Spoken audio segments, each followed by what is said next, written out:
चलिए, सबसे पहले आज हम लोग लेक्चर नंबर 13 है मोशन इन वन डायमेंशन का एक बहुत ही बेहतरीन सवाल उस कॉन्सेप्ट के ऊपर जो कॉन्सेप्ट आपने ऑलरेडी लास्ट क्लास में कैलकुलस फॉर्म में डिराइव करके देखा था, उसके ऊपर करिए। Right, two particles move along x axis, two particles move along x axis, full stop.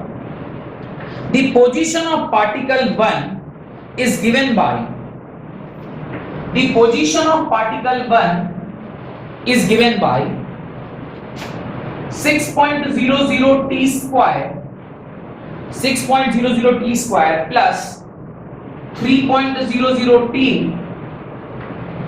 plus 2.00, where x is in meters and t is in seconds. Done. Acceleration of particle 2 is given by, acceleration of particle 2 is given by minus 8.00 t, minus 8.00 t in meter per second square, in meter per second square, and t is in seconds. Full stop. At time t is equal to 0, full stop. ये दिया हुआ है ना, दो function दिए हुए हैं आपको। At time t is equal to 0, its velocity is 20 meter per second. At time t is equal to 0, its velocity is 20 meter per second. When question full stop देखिए, when the velocities of the particle match, when the velocities of the particles match, when माने क्या बोल रहा है वो आपको? Time निकालने बोल रहा है। कब दोनों पार्टिकल की वेलोसिटी क्या हो जाएगी? सेम हो जाएगी। And find there velocities, and find there velocities, आपको उनकी वेलोसिटीज भी फाइंड करनी है। चलिए सॉल्व कीजिए। बहुत ही बेहतरीन सवाल, क्योंकि एक ही सवाल में कई सारे कॉन्सेप्ट छुपे हुए हैं। एक एक करके हम लोग उसको सॉल्व करते हैं और देखते हैं कि क्या हमारा आंसर आता है। आपको दोनों के लिए वेलोसिटी निकालना है, तो मैं पार्टिकल 1 को एक साइड पे रख लेता हूं और पार्टिकल 2 को एक साइड पे रख लेता हूं, और फिर पार्टिकल 1 और पार्टिकल 2 के लिए वेलोसिटी निकालेंगे और उसके बाद दोनों को क्या कर देंगे? इक्वेट कर देंगे। तो एक बार पार्टिकल 1 को निकालते हैं, एक बार पार्टिकल 2 को निकालते हैं। ध्यान से देखिए, आपको x दिया हुआ था 6t² + 3t + 2 x, आप वेलोसिटी का फंक्शन होता है dx/dt, यानी आप लिखोगे d of 6t² + 3t + 2/dt। इसको डिफरेंशिएट करिएगा, ये आएगा 12t + 3। ये आपका वेलोसिटी ऑफ फर्स्ट पार्टिकल निकल के आ गया। Coming to the velocity of second particle, second particle का वेलोसिटी कैसे निकालेंगे? आपको एक्सीलरेशन दिया हुआ था -8t। आप जानते हैं a dt का इंटीग्रेशन किसके बराबर होता है? वेलोसिटी के बराबर। Velocity is equal to integration -8t dt, velocity is equal to -8 integration of t dt। t dt क्या होता है? t dt क्या आएगा? v is equal to -8t²/2, और यहां पर एक कांस्टेंट ऑफ इंटीग्रेशन भी जनरेट हो जाएगा। Velocity is equal to -4t² + c। क्यों यहां पे कांस्टेंट ऑफ इंटीग्रेशन आया? यहां पे कांस्टेंट ऑफ इंटीग्रेशन इसलिए पैदा हुआ क्योंकि ये एक डेफिनाइट इंटीग्रेशन नहीं था, इनडेफिनाइट इंटीग्रेशन था। इनडेफिनाइट इंटीग्रेशन में we write constant of integration. अब कांस्टेंट ऑफ इंटीग्रेशन निकालने के लिए आपको इनिशियल कंडीशन दिया हुआ है। देखिए क्वेश्चन में इनिशियल कंडीशन दिया है। इनिशियल कंडीशन क्या दिया हुआ है? At time t is equal to 0, velocity is equal to how much? 20 metre per second. Velocity 0, velocity की वैल्यू निकालनी है जब टाइम किसके बराबर है? 0। तो 20 इज इक्वल टू -4 × 0 का होल स्क्वायर प्लस c, यहां से c कितना निकल के आ गया? 20 निकल के आ गया। इस 20 को आप कहां पुट कर दीजिएगा? यहां पुट करिएगा। जब आप इसे पुट करेंगे तो फाइनल एक्सप्रेशन होगा v is equal to -4t² + 20 के बराबर, और ये वेलोसिटी ऑफ पार्टिकल 2 आपका निकल के आ गया। वंस आप velocity of particle 2 and velocity of particle 1 निकाल के ले आए, देन व्हाट, उसने बोला है कि वो समय निकालिए जिस समय पे दोनों वेलोसिटीज क्या हो जाएंगी, सेम हो जाएंगी। अभी दोनों वेलोसिटीज को आप क्या कर दीजिए, सेम कर दीजिए, यानी इसके बाद आप दोनों वेलोसिटीज को सेम करेंगे, that is v1 is equal to v2। v1 कितना लिखा 12t + 3 और v2 कितना लिखा 4t² + 20। इसको अच्छा ये -4t² है, एक छोटी सी गलतियां हो गई, अच्छा लिखा है माइनस, मैंने उतारने में गलत कर दिया। इसको जरा आप ठीक से लिखिए तो क्या आएगा 4t² + 12t + 3 - 20 is equal to 0 और एक्सप्रेशन आएगा 4t² + 12t - 17 is equal to 0। ये आपको क्वाड्रेटिक इक्वेशन बन के वहां पर आ जाएगा। वंस इस क्वाड्रेटिक इक्वेशन को आप क्या करेंगे, आप इस क्वाड्रेटिक इक्वेशन को सॉल्व करेंगे। अब देखिए क्वाड्रेटिक इक्वेशन को सॉल्व करने का कई सारा मेथड है जो क्लास 10th में आपने ऑलरेडी पढ़ रखा है। उसमें से एक मेथड आपको पता है alpha beta is equal to -b plus minus under root b² - 4ac/2a। ये सबसे सरल तरीका होता है निकालने का, यही तरीका हम लोग भी यूज करते हैं। आप लिखेंगे -12 plus minus under root b², b is 144 plus 144 minus 4 into a कितना है 4 है, into c कितना है -17/2a, 2 ये नीचे 8 आ जाएगा।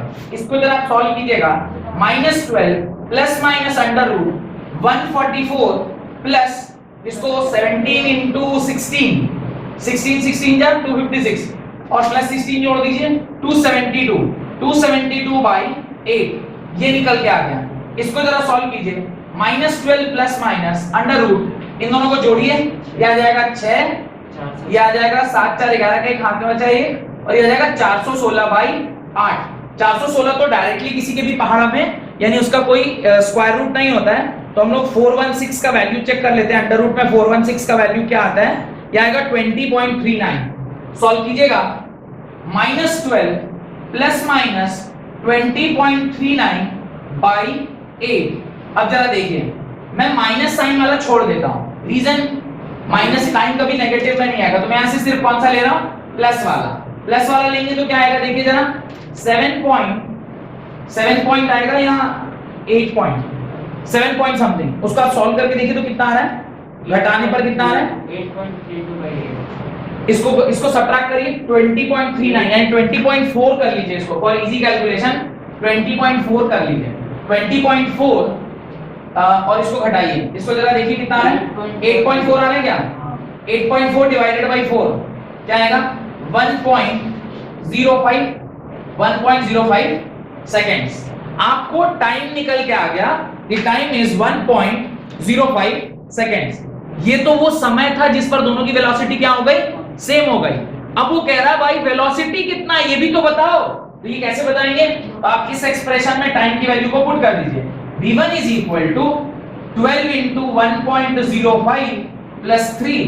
इसको सॉल्व करके बताइए, 12 into this 12 और 12 पंजे 60, 12.6 आएगा क्या, 12.6 plus 3 this is 15.6 metre per second. एक बार चेक करिएगा, मैंने मल्टीप्लिकेशन थोड़ा मन से किया है तो कई बार मन से मेरा सही भी हो जाता है और कई बार गलत भी। 12.6 12 into 1.05 12.6 एग्जैक्टली करेक्ट। तो ये ठीक हुआ।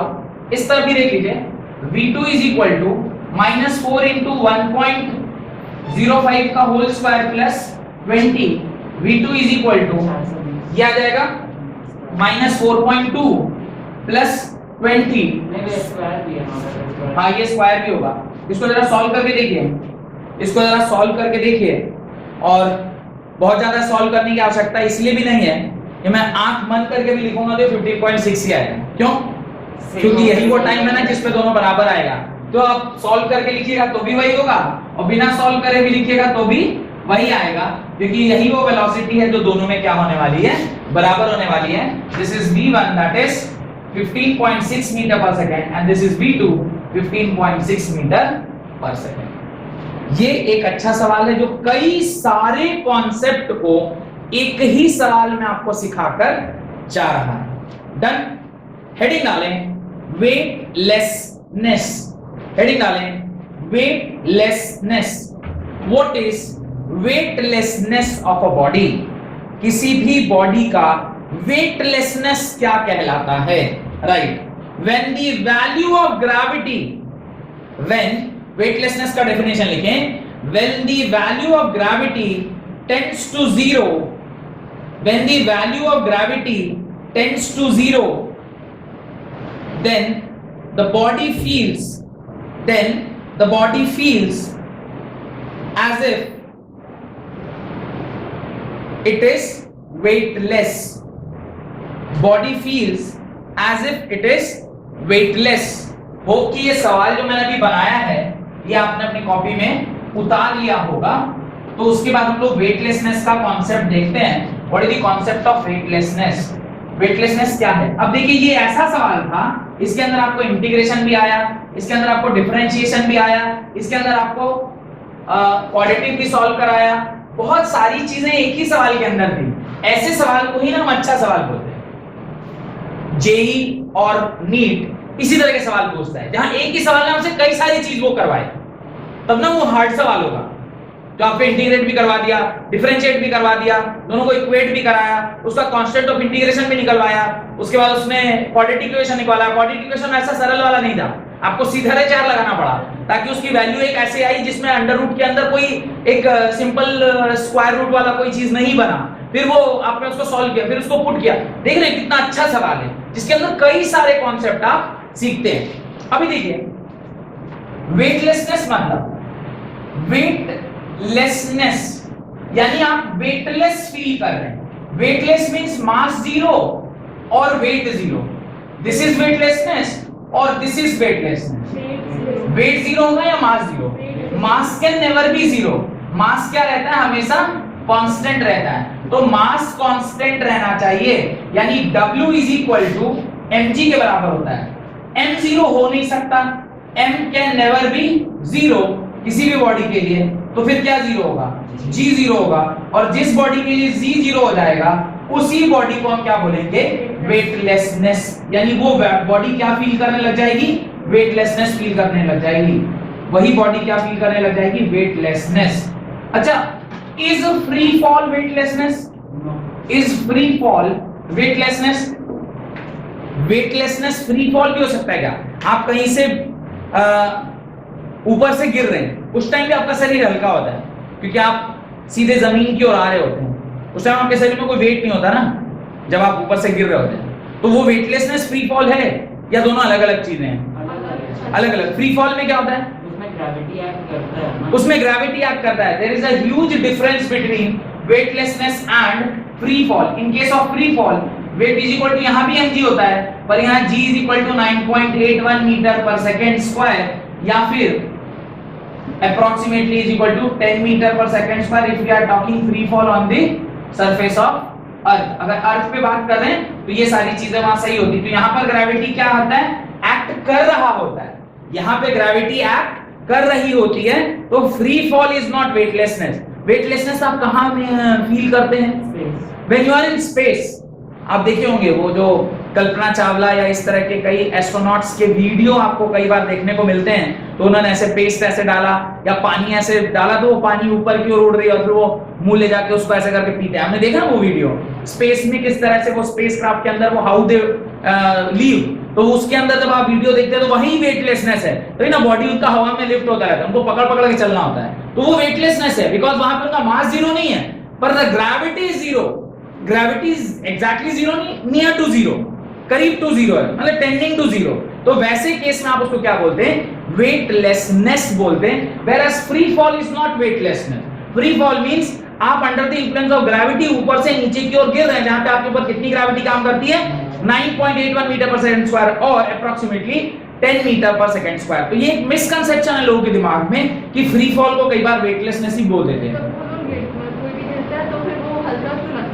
हल्का क्यों लग रहा है? वो तो वो आपको हल्का इसलिए लग रहा है क्योंकि आपके ऊपर कोई नॉर्मल एक्ट नहीं कर रहा उस टाइम पे।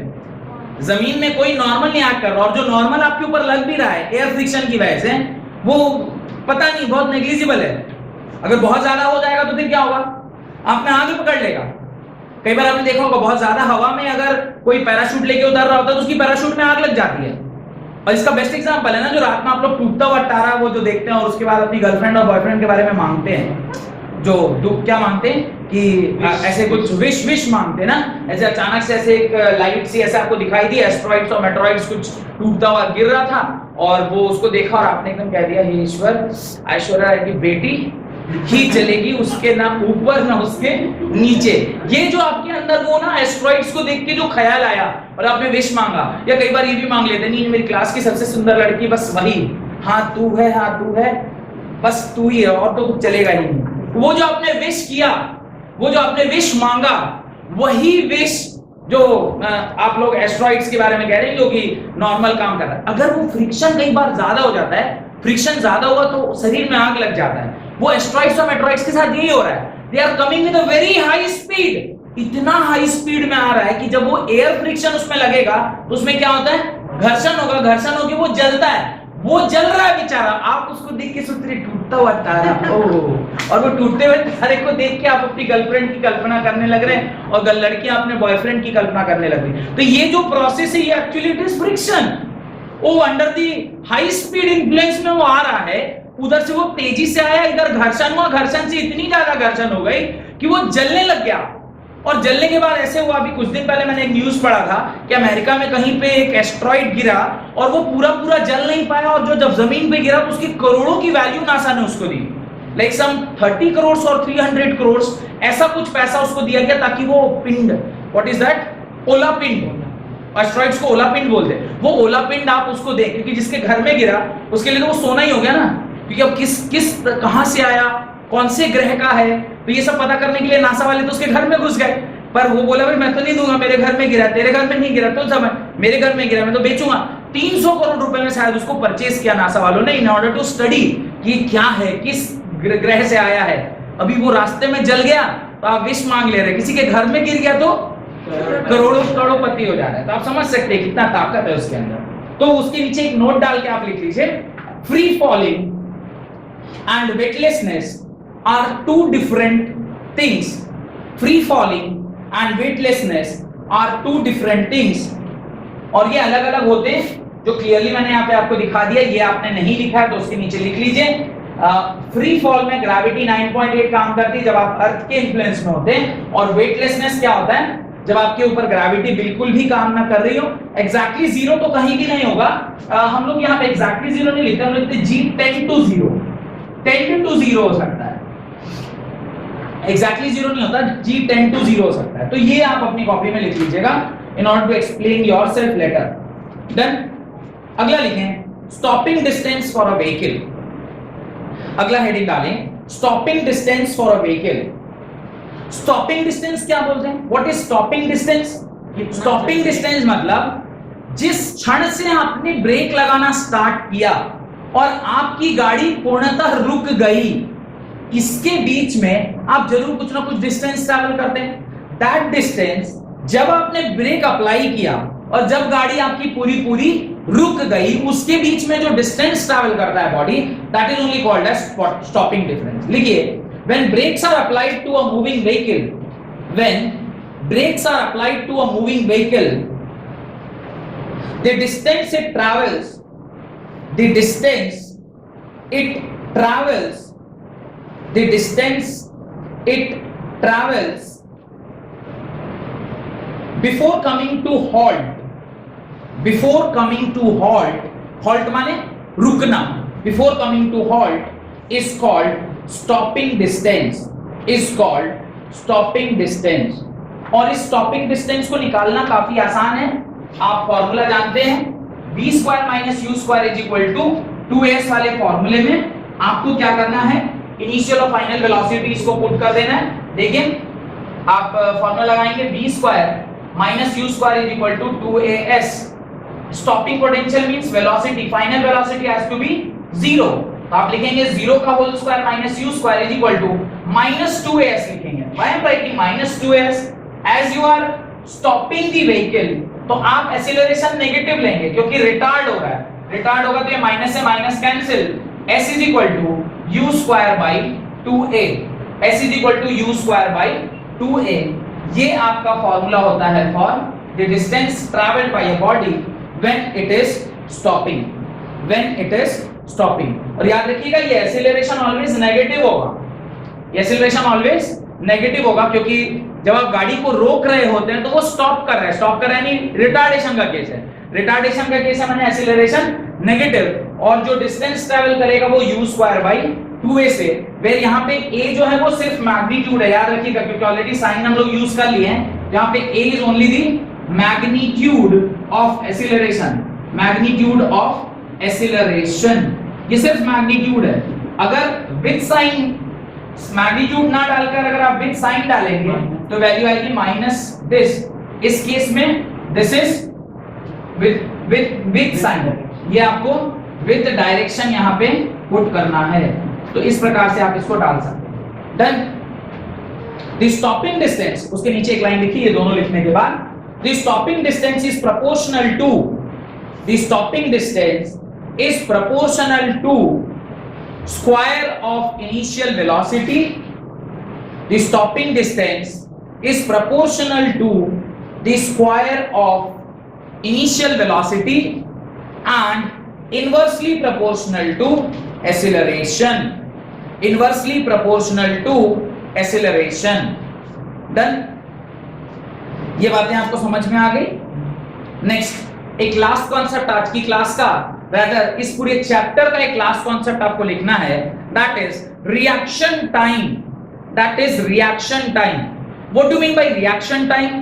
किसी भी ऑब्जेक्ट को देखकर आपने ब्रेक लगाने का सोचा और जब एक्चुअली ब्रेक लगा उसके बीच का जो समय है दैट इज रिएक्शन टाइम।